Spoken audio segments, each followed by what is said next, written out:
So LA Airport, 5:45 in the morning. Hello and welcome to the video. I'm about to start the return legs of my tier point run, and when you book one of these tickets, to optimise the tier points you get, you need to do a lengthy domestic flight within the United States. Anything over 2,000 miles earns you 140 tier points. On the way out to LA, I flew coast to coast on one of American's dedicated services to the transcontinental market, a specifically designed plane with lie-flat seats.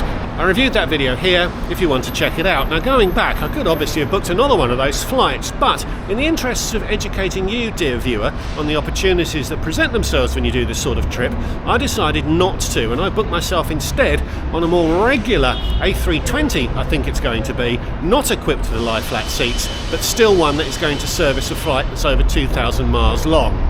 And this is the sort of experience you'll have if you don't book on one of those transcontinental planes, and it's a rather different experience given that the seat is not going to go flat. It's about a 5-hour flight across to Charlotte. It's about 2,300 miles, I believe, and it's the first of 5 I'm doing today, back to back to back to back to back to back. Madness. Anyway, if you'd like to see what America's transcontinental experience is like when it's not done on a transcontinental plane, stick around. Hi, I'm Matt and this is Matt's Planet. I aim to entertain, educate and inspire with my travel adventures from planning to execution. I'll show you how you can travel in style for a lot less than you'd think. So subscribe so you can come with me. American Airlines uses Terminal 4 at LAX Airport, which isn't the finest example of airport architecture you'll find, but probably isn't the worst either. I was happy to find virtually no queue at the desks. It was going to be a long and complicated day, so I felt that official airline printed boarding passes were in order, and I feel happier if I've had my agent eyeball my itinerary in case something weird has happened overnight. A moment's hesitation when the agent saw what I was planning. Why would anyone want to take 4 flights to get from LA to Dublin when you can do it in one hop? But I think those agents have seen this sort of thing plenty of times before, and the 4 boarding passes were swiftly produced. Then it was up the escalator to the security point. I have global entry, which comes with TSA pre-clearance, a fantastic privilege which allows you to keep stuff in your bag when clearing security. Unfortunately, lots and lots of other people now have TSA pre these days, so there was a bit of a queue.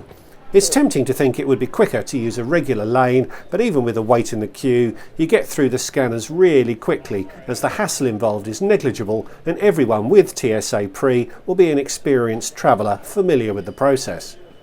It still took nearly 10 minutes to get through, but once you are, it's a short walk to the AA flagship lounge. Terminal 4 is not very large.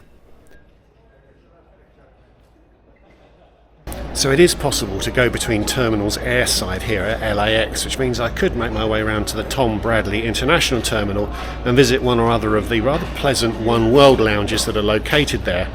I probably could only visit one at the moment because I don't have gold status currently, and the Qantas First Class Lounge is probably the one you want to aim for if you have that status. But it is a bit of a hike and I'm not that stressed about getting some premium beverages this time of the day, so I'm going to stick with the American Flagship Lounge here in Terminal 4, which I think is still quite a nice place to spend some time.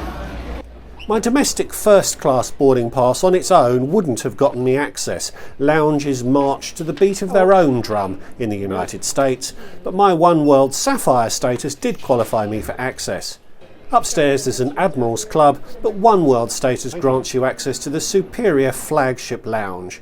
Through the doors, and I was warmly greeted by a champagne dispenser.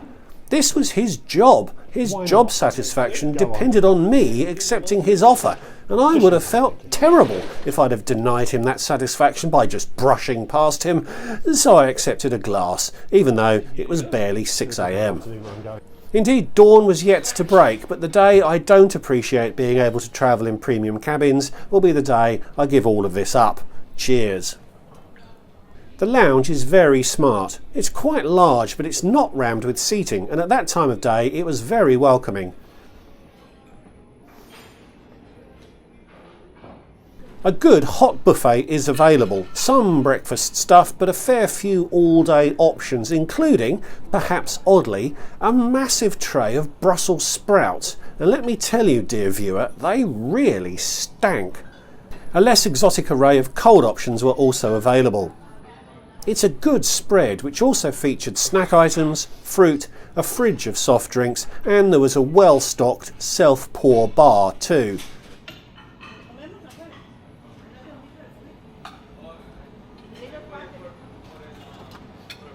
Some interesting spirits in there I'd have enjoyed sampling had it not been 6 AM. I do like these flagship lounges.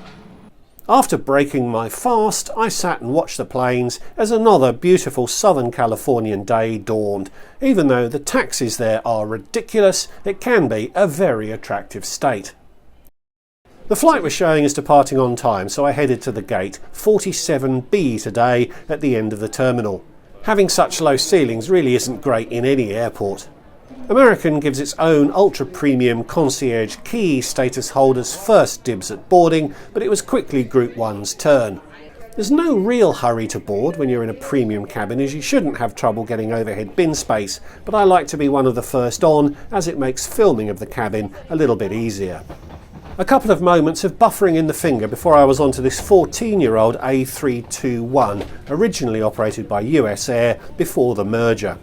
Seat 2A for me today, and if you've watched my video on the A321 Transcon flight I took out to LA, you'll immediately notice the difference. Still a 2-2 layout in the business cabin, but that's where the seat comparisons end. There's about 36 inches of legroom, which is okay but would be cramped for an overnight flight. I believe these seats were installed in 2021 and they are a bit chunky, but they do come with a device holder and a USB port which is conveniently close by.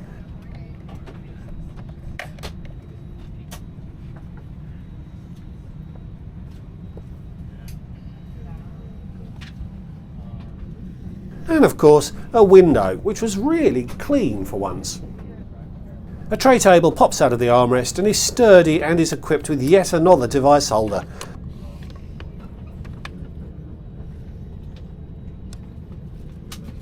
On the other side is a storage area. That armrest does lift, and the recline button. There isn't much recline, it has to be said. This equipment is a radically different proposition to the Transcon plane if you're flying overnight. We pushed back on time, although the crew didn't seem too fastidious about preparing for takeoff. It's a requirement for window shades to be open, both so the crew can see hazards outside if there's an incident, but also so passengers' eyes can be acclimatised to the brightness in case there's a need to evacuate. Obviously it didn't matter on this occasion as our takeoff was uneventful, but it really was something that should have been addressed, and it was surprising that they seemed quite happy for most people to leave their shades down. But those who did really missed out, as it was a beautiful day. And we took off towards the west. We were quickly over the Pacific.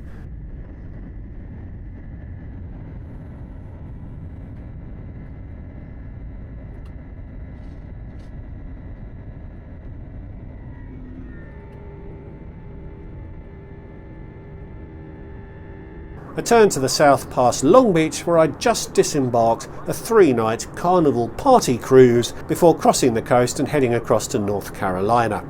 Service began with a hot towel, cue footage of a used, no longer hot towel.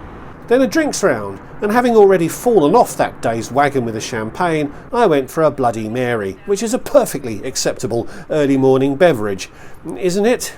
Anyway, cheers. It was lovely too. A quick sidestep to the in-flight entertainment. There's no seatback screens, but content is delivered over the plane's Wi-Fi system to your own device, which is a system I quite like. There's lots of content to choose from too. I was perplexed as to why Bohemian Rhapsody was listed under the Disability Awareness Month category, which I thought was a little harsh on Freddie Mercury. I actually watched the movie later in the flight, and Freddie's girlfriend's father in the film was deaf and communicated through sign language. He's in the film for perhaps 2 minutes, but that's presumably enough to classify the entire thing as promoting disability awareness. Something you don't see in Europe is access to live TV, which is an absolutely fantastic thing to have on a plane, especially if your team's playing. I used the tray table device holder to watch some TV as I enjoyed my Mary. Paid access to the internet is also available, not something I'm usually interested in, and $29 for the whole flight felt like a lot. You can get 20 minutes of access for free by watching an advert, which I think is a fair trade-off and gives you enough time to check messages and to see if your onward connection is on time. I used that time to triple check that I was getting 140 tier points for this flight, as the pilot had incorrectly announced that it was 1900 miles to Charlotte. It's not, it's 2125. There were no menus, but 2 food choices were offered, and I went for the omelette with fruit and a pastry, which was nice enough, and it hit the spot, even if it's not going to feature in my all-time top 10 airline meal list.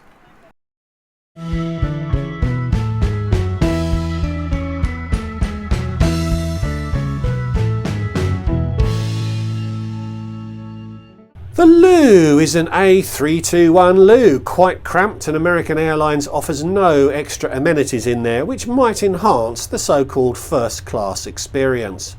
And after the meal, you just have to sit there. I wouldn't say that the Bloody Marys exactly flowed, but I did get a refill, or 2. Snacks were also offered before landing, and in the end we were in the air for just a minute over 4 hours before landing into a pleasant Carolina afternoon. And overall it was a perfectly pleasant flight. It was a long way short of being great, but it was an equally long way better than being terrible. The seats, okay. The food's okay. And the service was okay. The entertainment is actually quite good, and the flight was bang on time, but there's little in the offering that makes the passenger feel special. I've got a very similar length flight coming up on Cathay Pacific next month, and I fully expect that that experience will be better in every regard, even though Cathay may not be quite the service powerhouse it once was. It would have been a different story had this been an overnight flight when you would really struggle to sleep in that seat, but for a day flight it was extremely okay. So thanks for watching, I hope you enjoyed it. Give this video a like if you did, and please consider subscribing if you're new. Give the video a comment too. Would you fly on one of these on a transcontinental routing? And if you'd like to support what I'm doing more directly, there is a Patreon account, the link in the description below. Thanks again for watching, I'll see you all in the next one. Goodbye.